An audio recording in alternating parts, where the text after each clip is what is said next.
Charlie and the Chocolate Factory, Chapter 27. Mike TV is sent by television. Mike TV was even more excited than Grandpa Joe at seeing a bar of chocolate being sent by television. "But Mr. Wonka," he shouted, "can you send other things through the air in the same way? Breakfast cereal, for instance?" "Oh, my sainted aunt," cried Mr. Wonka, "don't mention that disgusting stuff in front of me. Do you know what breakfast cereal is made of?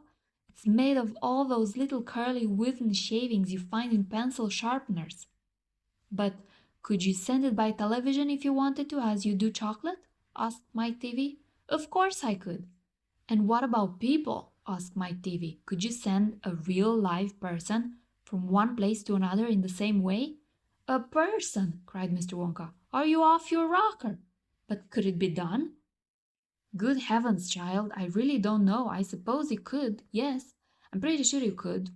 Of course you could. I wouldn't like to risk it, though. It might have some very nasty results." But Mike TV was already off and running. The moment he heard Mr. Wonka saying, "I'm pretty sure you could, of course you could," he turned away and started running as fast as he could towards the other end of the room, where the great camera was standing. "Look at me," he shouted as he ran. "I'm going to be the first person in the world to be sent by television." "No, no, no, no!" cried Mr. Wonka. "Mike!" screamed Mrs. TV. "Stop! Come back! You'll be turned into a million tiny pieces!" But there was no stopping Mike TV now. The crazy boy rushed on, and when he reached the enormous camera, he jumped straight for the switch, scattering Oompa Loompas right and left as he went. "See you later, alligator!" he shouted, and he pulled down the switch. And as he did so, he leaped out into the full glare of the mighty lens. There was a blinding flash. Then there was silence. Then Mrs. TV ran forward, but she stopped dead in the middle of the room, and she stood there. She stood staring at the place where her son had been, and her great red mouth opened wide and she screamed, "He's gone! He's gone!" "Great heavens, he has gone!" shouted Mr. TV.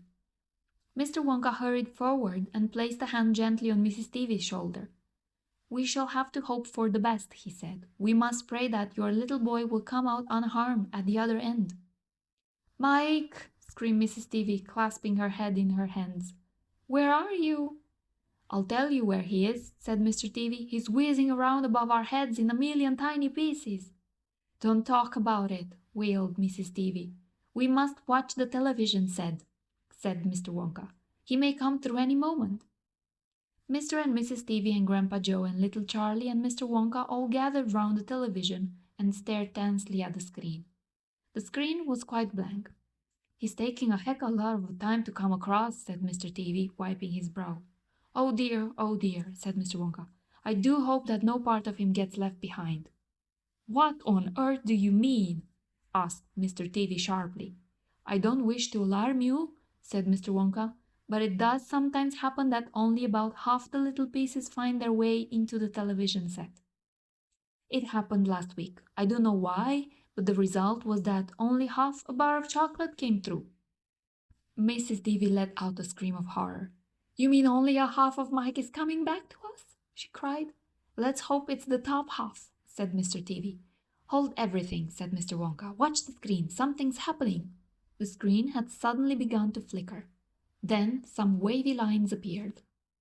Mr. Wonka adjusted one of the knobs and the wavy lines went away. And now very slowly the screen began to get brighter and brighter. "Here he comes," yelled Mr. Wonka. "Yes, that's him all right." "Is he all in one piece?" cried Mrs. TV. "I'm not sure," said Mr. Wonka. "It's too early to tell." Faintly at first, but becoming clearer and clearer every second, the picture of Mike TV appeared on the screen. He was standing up and waving at the audience and grinning from ear to ear. "But he's a midget," shouted Mr. TV. "Mike," cried Mrs. TV, "are you all right? Are there any bits of you missing?" "Isn't he going to get any bigger?" shouted Mr. TV. "Talk to me, Mike," cried Mrs. TV. "Say something. Tell me you're all right." A tiny little voice, no louder than the squeaking of a mouse, came out of the television set. "Hi, Mom," it said. "Hi, Pop, look at me. I'm the first person ever to be sent by television." "Grab him," ordered Mr. Wonka. "Quick." Mrs. TV shot out a hand and picked the tiny figure of Mike TV out of the screen. "Hooray!" cried Mr. Wonka. "He's all in one piece. He's completely unharmed." "You call that unharmed?" snapped Mrs. Stevie, peering at the little speck of a boy who was now running to and fro across the palm of her hand, waving his pistols in the air. He was certainly not more than an inch tall. "He's shrunk," said Mr. Stevie. "Of course he's shrunk," said Mr. Wonka. "What did you expect?" "This is terrible," wailed Mrs. Stevie. "What are we going to do?" And Mr. Stevie said, "We can't send him back to school like this. He'll get trodden on. He'll get squashed." "He won't be able to do anything," cried Mrs. Stevie. "Oh, yes, I will," squeaked the tiny voice of Mike Teavee. "I'll still be able to watch television." "Never again," shouted Mr. Teavee. "I'm throwing the television set right out the window the moment we get home. I've had enough of television." When he heard this, Mike Teavee flew into a terrible tantrum.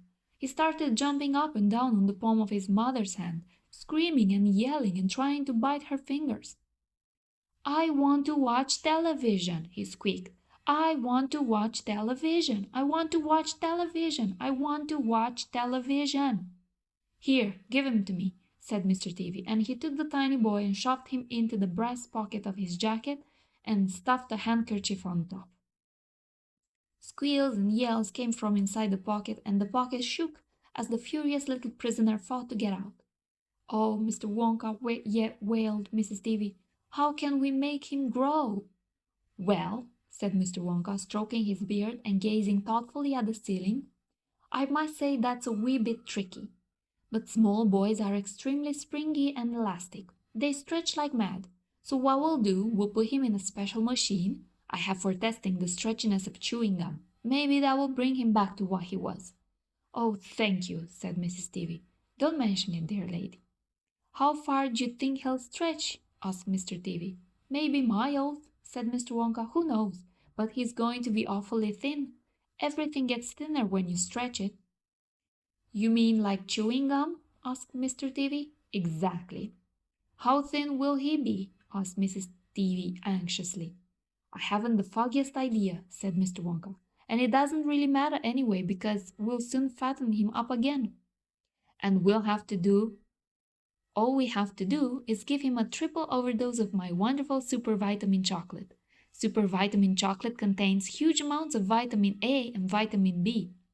It also contains vitamin C, vitamin D, vitamin E, vitamin F, vitamin G, vitamin I, vitamin J, vitamin K, vitamin L, vitamin M, vitamin N, vitamin O, vitamin P, vitamin Q, vitamin R, vitamin T, vitamin U, vitamin V, vitamin W, vitamin X, vitamin Y, and believe it or not, vitamin Z.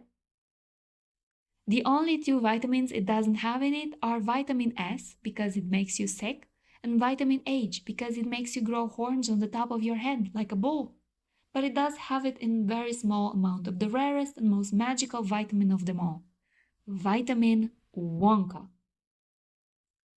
"And what will that do to him?" asked Mr. Teavee anxiously. "It'll make his toes grow out until they're as long as his fingers." "Oh, no," cried Mrs. Teavee. "Don't be silly," said Mr. Wonka. "It's most useful. He'll be able to play the piano with his feet." "But Mr. Wonka—" "No arguments, please," said Mr. Wonka. He turned away and clicked his fingers 3 times in the air. And Oompa Loompa appeared immediately and stood beside him. "Follow these orders," said Mr. Wonka, handing the Oompa Loompa a piece of paper on which he had written full instructions. "And you'll find the boy in his father's pocket. Off you go. Goodbye, Mr. Teavee. Goodbye, Mrs. Teavee. And please don't look so worried. They'll all come out in the wash, you know, every one of them." At the end of the room, the Oompa Loompas around the giant camera were already beating their tiny drums and beginning to jog up and down to the rhythm. "There they go again," said Mr. Wonka. "I'm afraid you can't stop them singing." Little Charlie caught Grandpa Joe's hand, and the two of them stood beside Mr. Wonka in the middle of the long, bright room, listening to the Oompa Loompas. And this is what they sang. "The most important thing we've learned so far as children are concerned is never, never, never let them near your television set, Or better still, just don't install the idiotic thing at all. In almost every house we've been, we've watched them gaping at the screen. They loll and slop and lounge about and stare until their eyes pop out. Last week in someone's place we saw a dozen eyeballs on the floor. They sit and stare and stare and sit until they're hypnotized by it, until they're absolutely drunk with all that shocking ghastly junk. Oh yes, we know it keeps them still. They don't climb out the windowsill. They never fight or kick or punch. They leave you free to cook the lunch and wash the dishes in the sink. But did you ever stop to think, to wonder just exactly what this does to your beloved thought? It rots the senses in the head. It kills imagination dead. It clogs and clutters up the mind. It makes a child so dull and blind. He can no longer understand a fantasy, a fairyland. His brain becomes as soft as cheese. His powers of thinking rust and freeze. He cannot think, he only sees. All right, you'll cry, all right, you'll say, but if we take the set away, what shall we do to entertain our darling children? Please explain. We'll answer this by asking you, what used the darling ones to do? How used they keep themselves contented before this monster was invented? Have you forgotten? Don't you know? We'll say it very loud and slow. They used to read, they read and read and read and read and then proceed to read some more. Great Scott, Gad's Duke, one half their lives was reading books. The nursery shelves held books galore. Books cluttered up the nursery floor, and in the bedroom by the bed more books were waiting to be read. Such wondrous fine fantastic tales of dragons, gypsies, queens and whales, and treasure isles and distant shores, where smugglers rowed with muffled oars, and pirates wearing purple pants, and sailing ships and elephants, and cannibals crouching round the pot, stirring away at something hot. It smells so good. What can it be? Good gracious, it's Penelope. The younger ones had Beatrix Potter, with Mr. Todd and Dirty Rotter, and Squirrel Nutkin, Pigling Bland, and Mrs. Tiggy Winkle, and just how the camel got his hump, and how the monkey lost his rump, and Mr. Todd, and bless my soul, there's Mr. Rot and Mr. Mole. Oh, books, what books they used to know, those children living long ago. So please, oh please, we beg, we pray, go throw your TV set away, and in its place you can install a lovely bookshelf on the wall. Then fill the shelves with lots of books, ignoring all the dirty looks. Then screams and yells, the bites and kicks, and children hitting you with sticks. Fear not, because we promise you that in about a week or two of having nothing else to do, they'll now begin to feel the need of having something good to read. And once they start, oh boy, you watch the slowly growing joy that fills their hearts. They'll grow so keen, they'll wonder what they'd ever seen in that ridiculous machine, that nauseating, full, unclean, repulsive television screen. And later, each and every kid will love you more for what you did. P.S. Regarding Mike TV, we very much regret that we shall simply have to wait and see if we can get him back his height, but if we can't, it serves him right.